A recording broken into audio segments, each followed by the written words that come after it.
मेरे दांत में बहुत दर्द है। शेर खान ने डॉक्टर को फ़ोन कर दिया ताकि वो क्लिनिक आ जाए और शेर खान अपने दांतों का चेकअप करवाए।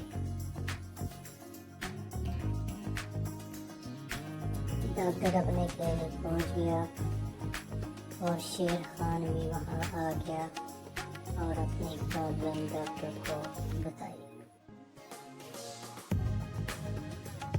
डॉक्टर साहब, मेरे दांत में बहुत दर्द है, मेरे दांत खराब हो गए हैं।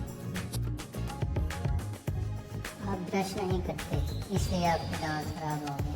आप रोज़ाना ब्रश किया करें तो आपके दांत खराब नहीं होंगे। इसके बाद शेर खान ने रोज़ाना ब्रश करना शुरू कर दिया और उसके दांत ठीक हो गए।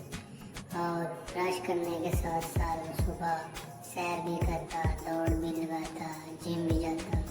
इसलिए बच्चों, सब बच्चों को चाहिए कि वो रोज ब्रश करें और सुबह उठ के सैर करें, जिस तरह शेर खान सैर करता है और जिम भी जाता है। तो वो ताकतवर बन गया है और आप भी ताकतवर बन जाएंगे और अपनी सेहत का ख्याल